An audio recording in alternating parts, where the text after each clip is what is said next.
Hello, everyone, and welcome to Burn the Ship, the podcast that helps entrepreneurs go all in on their business, and we introduce them to professionals that can help them to do so. Today, we have a very special guest, Rae Michelle. How are you doing today? I'm doing well. How are you? I'm doing good. Why don't you introduce yourself and the name of your business? Absolutely. I'm Rae Michelle Bullard, and the name of my company is MyHRLane. MyHRLane. Thank you so much for coming on today, and we understand that time is one of our most valuable resources. So let's jump into things and tell us a little bit about your journey. Absolutely. First of all, thank you for having me on. I greatly appreciate it. But just a little bit about my journey. Born and raised in Louisville, Kentucky. Okay. College educated in Louisville, Kentucky, and started my HR career in healthcare there. Okay. Very entry level. A couple years later, ventured into corporate in human resources, Fortune 100 company. Did very well, but I realized that if I was going to grow my career, I needed to leave Kentucky. Okay. And so I decided to move to South Florida. And in South Florida, I spent 10 years growing my HR career. Okay. And I grew it fairly quickly. So in about 8 years, I moved from the most entry-level HR position to a VP. Okay. And overseeing a hospital. Oh. So my background with HR has been predominantly healthcare.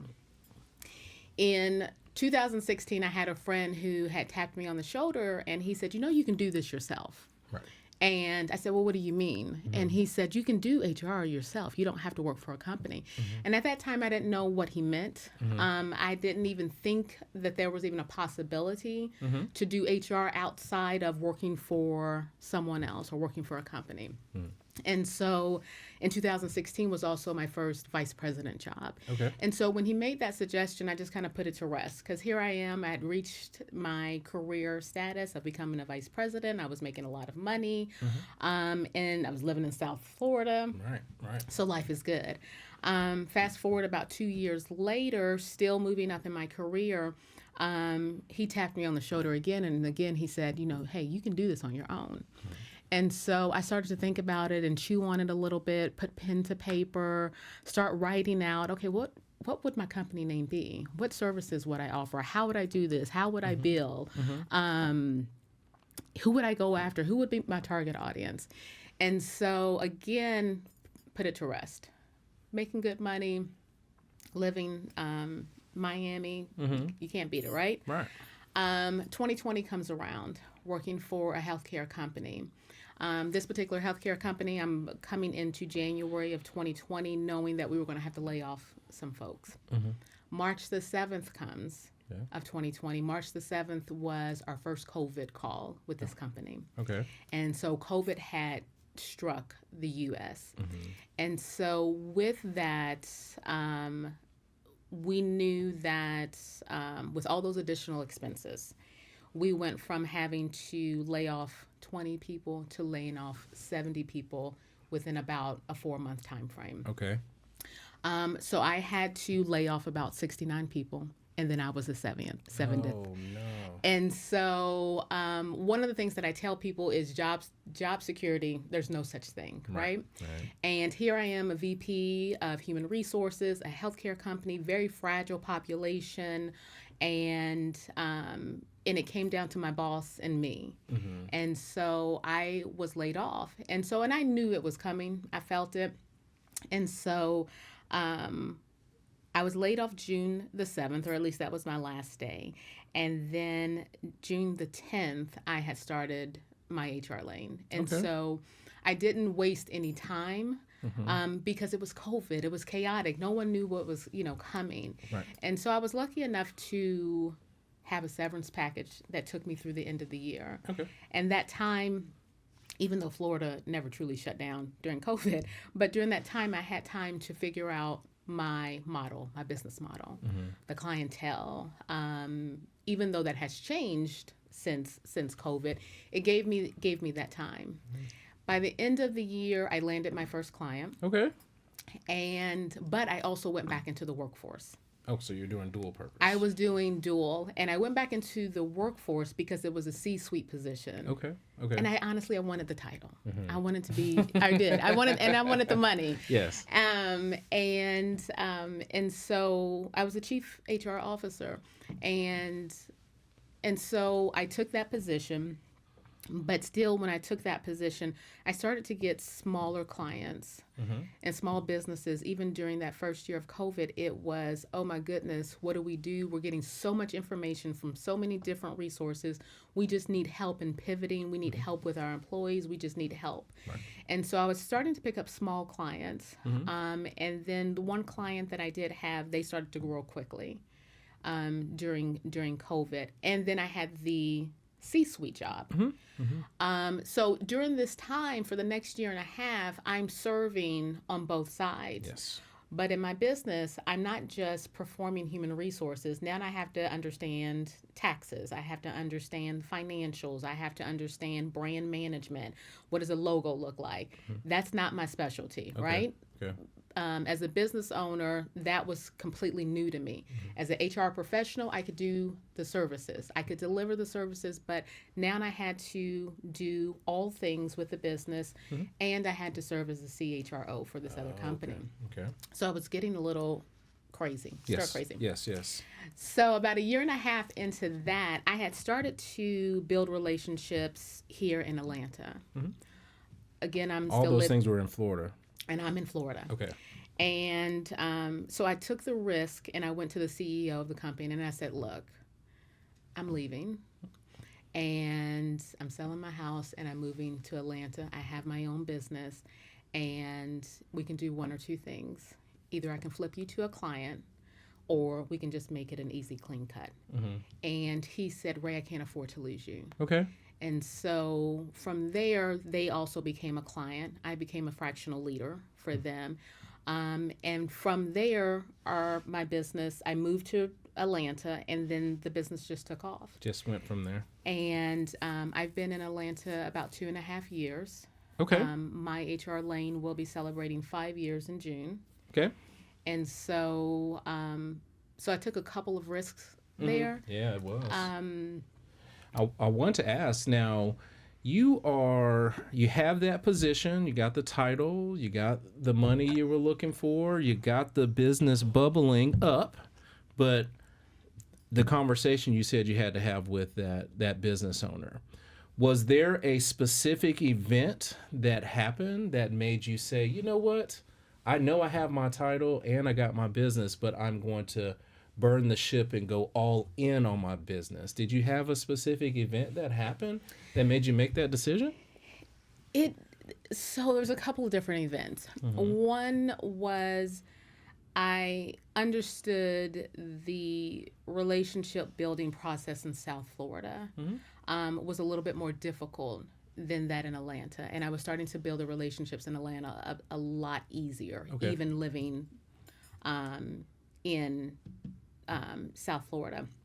Also financially, the housing market, I owned a house, the housing market, homeowners insurance, mortgage was increasing, and it was a really good time to sell the house. Okay. So a couple of things happened all at once. And the other thing was I realized that I wasn't doing a service, or I was doing a disservice to my other clients because I was so focused on the CHRO role. I gotcha. Or position. And so I knew that I had to pivot away from being full-time in both.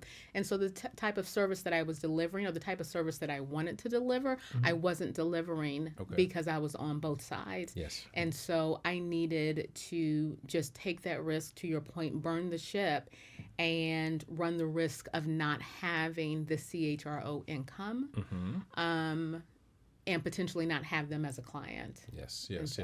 Well, sometimes you got to take those risks to reap those rewards, and you did that. So you made that decision. I'm going all in. I'm selling my house, so I gotta go somewhere. So I'm coming on up here to Atlanta, and now you got your business going. if you don't mind, share with us what it is that you do, how you're serving the businesses. Tell us all about your business. So MyHRLane, we are a full service HR provider. Okay. And so our staff provides HR services to our clients based on their needs. And so we really do customize our service packages. And so I have some clients, they only need recruiting. And so we will deliver that recruitment and onboarding of their staff. We have some clients where we serve as their fractional HR team. And so my team specializes in all things HR. So I have very specialized staff members. So I have some staff members who are experts in benefits, 401k, payroll processing. I have other staff members who are who excel at employee relations and compliance. And so we bring their skill sets together to deliver those services to our clients. And so we work closely with them. And the one thing with our clients, their needs can shift throughout the year. So I have some clients that say, hey, let's spend, these 3 months on recruitment, but the next 3 months I really need help on policy, compliance, things of that nature. And so we build our service package based on their needs. And so we've been doing very well with that type of service model. So it's not necessarily a cookie cutter. Yes. We really do sit down and listen to our clients. Some clients we can't take on for a variety of reasons, but other clients we really sit down to understand what their needs are. We build out a service package that will support their needs. Okay. Now, you said that when you got started, it was more healthcare related. You've moved on into other industries now? Yes. So we haven't said no to a specific industry. Healthcare is something that we can do in our sleep. Facilities management. So facilities management can include property management, janitorial services, security services, plumbers, electricians, and then also other HR services. So we do have some clients that don't have a very strong HR team. And so we'll bring in our HR team to help deliver those HR services. We also we have nonprofit part of our clients. We also have wellness, which is kind of healthcare too, wellness vendors also. So we haven't really said no to a specific industry. Not that HR does support all industries. And so we do a very good job of, if we haven't been in that industry before, we do a lot of research in that industry to make sure that if there's anything specific that we need to know in delivering those services to that industry, we research that to make sure that we're capable of doing that. Yeah, get ahead of things instead of trying to be reactive. Absolutely. Now, I know you're here based in Atlanta. Do you want all of your clients to be in this geographical area, or have you reached out to other parts of the country? Tell us about it. So I have clients in Florida, New York, Illinois, Kentucky, Georgia, and Texas. Okay. The client that I have in New York and in Illinois, their home base is in Barcelona. So we've done some work with that client at that corporate level in Barcelona as well. But we tend to support their U.S.-based locations more. Okay, so worldwide, so you can help anyone that's listening, period. We say we can. So Barcelona was definitely fun, but that's an example in terms of location where we had to learn and we had to research and we had to educate ourselves around some international laws before we could to support them. Do some of those things. Yeah, that makes a lot of sense. Along with you sharing about the business, the services that you're providing, what those ideal clients look like, we always like to ask the question of referral partners. And I mean those other industries that send you opportunities. I know your clients, they'll send you a referral here or there, but have you found any other industries that are good referral partners for you we can connect you with? Absolutely. So we have had referrals from insurance companies. So insurance companies, who have clients that may need that outsourced HR staff. So we've had referrals from them. We also have had referrals from HR software systems. Okay. So like your ADPs, they if they can't take on a client because a client might be too small, then they have referred me. Okay. And so those partners have worked out very well in terms of those industries. But other referrals have come from other HR leaders who say we need a higher skill set to come in and help.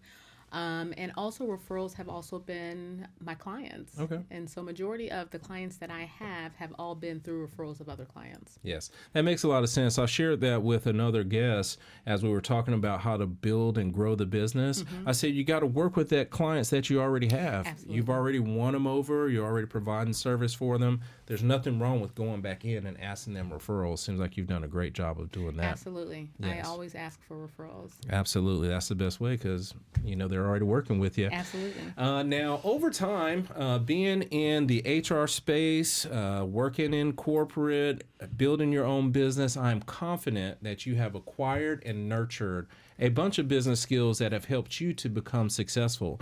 Do you mind sharing with the entrepreneurs that are watching today some of those skills that they can lean in and maybe add in their bag and help grow their business?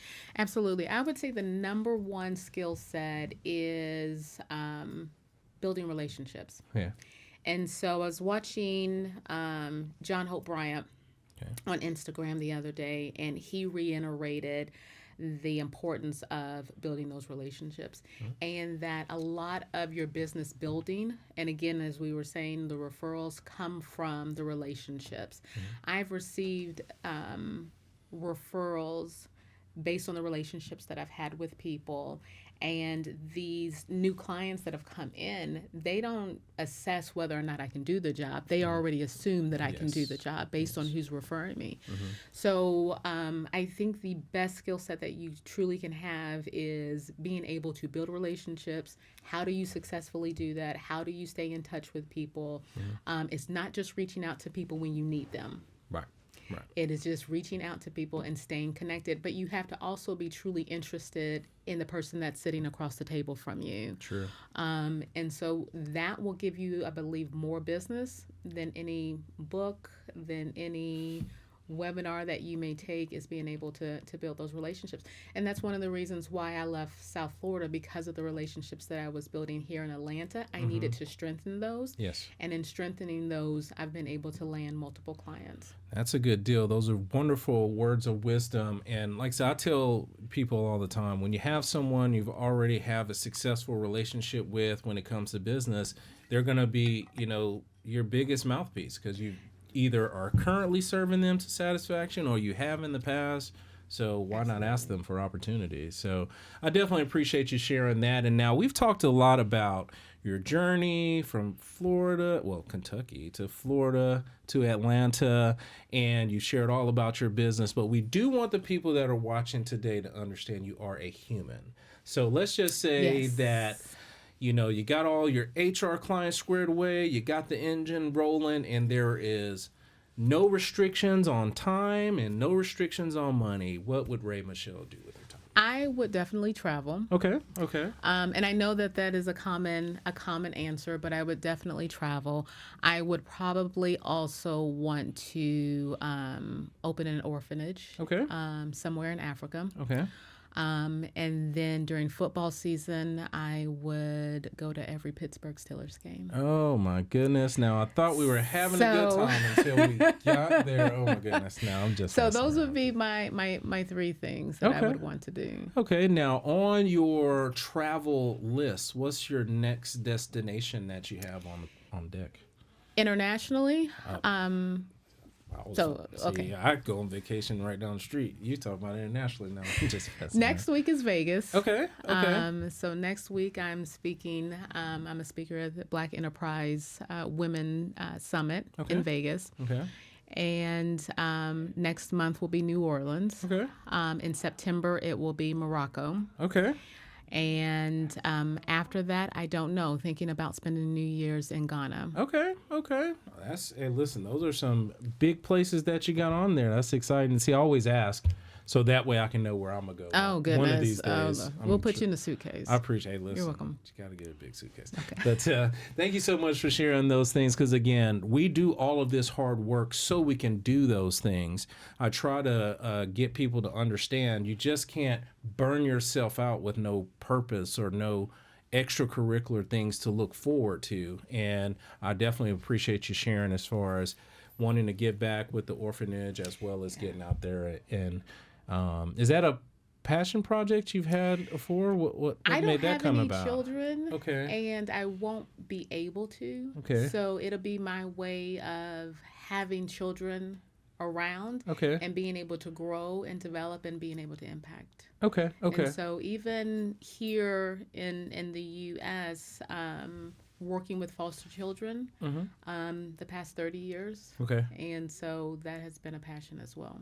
Makes sense. Now, you shared a lot about your business, your skills. If some of the entrepreneurs that are watching today want to learn a little bit more about those services, become a referral partner, and or just give you a shout, what's the best way for people to get in contact with you? So people can get in contact with me via email, Rae Bullard at MyHRLane.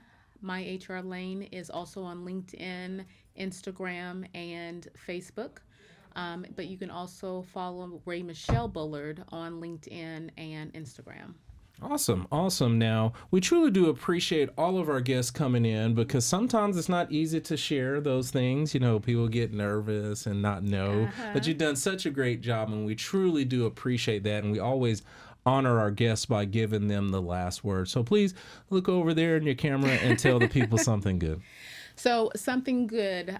So I shared, this is a very basic quote, but for entrepreneurs or people who are interested in moving into that space, it's Nike. Just do it.